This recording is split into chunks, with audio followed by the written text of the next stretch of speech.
इतिहास में हार जीत तो होती रहती है। मुद्दे की बात है कि कौन स्पिरिट को जिंदा रख पाता है। इज़राइल भी खदेड़ा गया था, लेकिन उसने अपनी स्पिरिट जिंदा रखी और आज वह एक अजेय देश है। राजपूत राजा हारे या जीते, लेकिन उन्होंने हिंदुत्व की भावना को जिंदा रखा। इससे बढ़कर किसी का क्या अवदान हो सकता है आगामी पीढ़ियों के लिए। कासिम के आगमन से लेकर तराइन के दूसरे युद्ध तक पूरे भारत पर होने वाले आक्रमणों को यही राजपूत योद्धा रोकते रहे। यही राजस्थान ढाल बनकर खड़ा था, आप जिसका बात बात पर उपहास उड़ाते नहीं थकते। या तो आप कहिए कि राजा अपने राज्यों के लिए लड़ रहे थे, फिर आप यह नहीं कह सकते कि उन्होंने किसका साथ दिया और क्यों दिया, क्योंकि उन्हें हिंदुओं से मतलब नहीं था, सिर्फ राज चाहिए था। या आप कहिए कि हर एक राजा जितना भी उसके लिए शक्य था, हिंदुत्व की भावना को संरक्षित करने के लिए काम कर रहा था।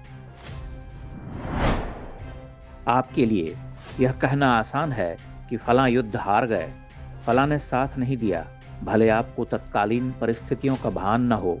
क्या आप जानते हैं कि इन राजपूत राजाओं के सामने एकमात्र चुनौती म्लेच्छ शत्रु ही नहीं थे, उन्हें अकाल से भी लड़ना था। एक सामान्य ठाकुर जिसके खुद के खाने के लाले पड़ते हों, लेकिन अकाल पड़ा हो तो अपने अन्न भंडार खोल देते हों, ऐसा एक दो नहीं, हजारों ठाकुरों सामंतों ने किया। आप राजस्थान के ख्यातों में पढ़ सकते हैं।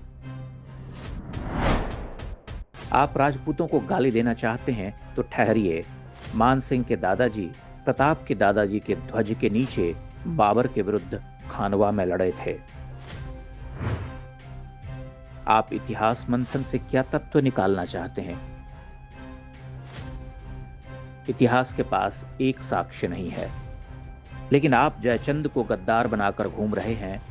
मालदेव पितृहंता नहीं था, लेकिन बना दिया गया क्योंकि ख्यात की एक पंक्ति का अर्थ अशुद्ध निकाल लिया गया और वह घटना राजपूतों के विरुद्ध काम आ सकती थी। उस ख्यात का अनुवाद ऐसा व्यक्ति करता है जिसे राजस्थानी भाषा का कतहरा भी नहीं आता। कमाल है, आप हजारों निर्दोष हिंदुओं का कत्लेआम करने वाले अकबर को लोदियों से कम निशंस मानते हो। आप औरंगजेब की बर्बरताओं को तुलना की तुला पर रखते हो, फिर आप यह भी कहते हो कि आप इतिहास को आत्म परीक्षण की दृष्टि से देखते हैं। हद कर रहे हैं, इससे बढ़िया तो वामी इतिहासकार हैं। जसवंत सिंह औरंगजेब के अधीन थे, लेकिन जैसे ही औरंगजेब मारवाड़ के मंदिर को तोड़ने की घोषणा करता है, जसवंत सिंह काबुल की सारी मस्जिदें तोड़ने का फरमान जारी कर देते हैं। वह तो मुगलों के अधीन थे ना, फिर उन्होंने मंदिर तोड़ने की बात पर इतना आक्रोश क्यों दिखाया? क्योंकि उनमें हिंदू भावना जिंदा थी। कान्हड़ देव मुट्ठी भर सैनिकों के साथ खिलजी की सेना का रास्ता रोक देते हैं जब वह सोमनाथ से शिवलिंग लेकर दिल्ली जा रही होती है। प्रताप गुजरात से लौट रही अकबर की सेना से टैक्स वसूल लेते हैं। कल्ला राय मलोत जहांगीर को विवाह के बदले जूतों की माला पहना देता है। आप पढ़िए कि इल्तुतमिश ने कितनी बार जूते खाए हैं राजस्थान में। ऐसे अनेक उदाहरणों से भारतीय इतिहास भरा पड़ा है। आप बताइए कि एक गुलाम कौम इतना खुलकर कैसे खेल सकती थी? हम तो मुगलों के हुक्म की तामील कर रहे थे।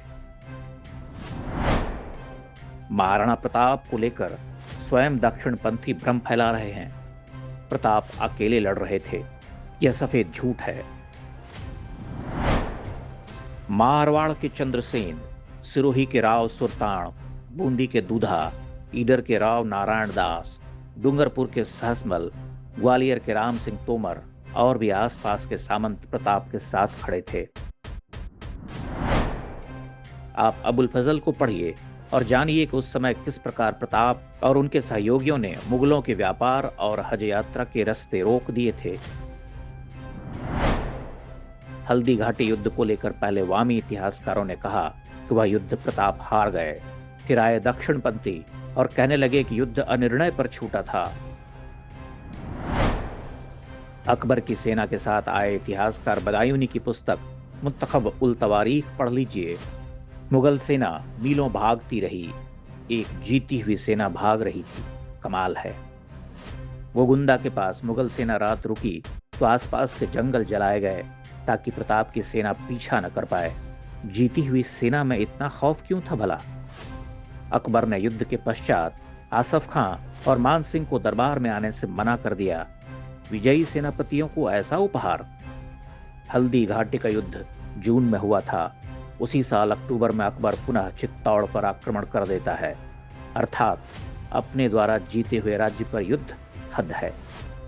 आप ऊढ़ा और मुंडेर के ताम्रपत्र पढ़िए, उनमें उल्लेख है कि प्रताप ने हल्दी घाटी के आसपास की जमीनें दान में दे दी, अर्थात अकबर की जमीन दान में दे दी।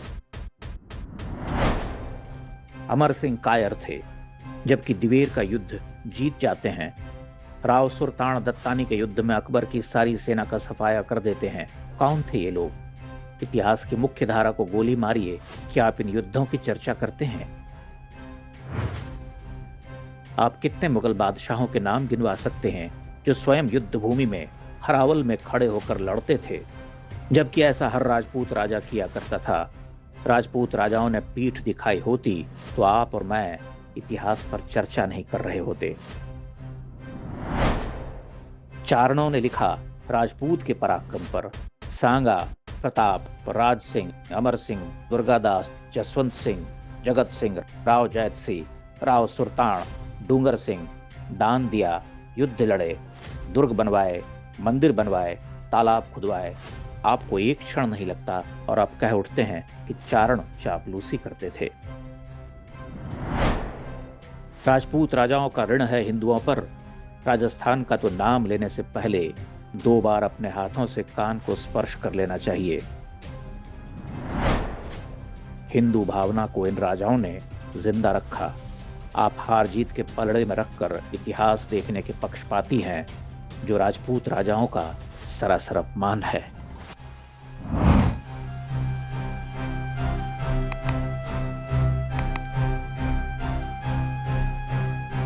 इंडेक्स ऑनलाइन के वीडियो समाज को समर्पित हैं। आप इनको डाउनलोड करके जैसे चाहे वैसे प्रयोग कर सकते हैं। चाहे तो आप हमारे टेलीग्राम चैनल से जुड़ सकते हैं। वहां सारे नए पुराने वीडियो आपको मिल जाएंगे। हमारे सोशल मीडिया लिंक हर वीडियो के डिस्क्रिप्शन में होते हैं। हमारा एकमात्र उद्देश्य हिंदू समाज को जागृत और एकजुट करना है। इसमें सहभागी बने। धन्यवाद।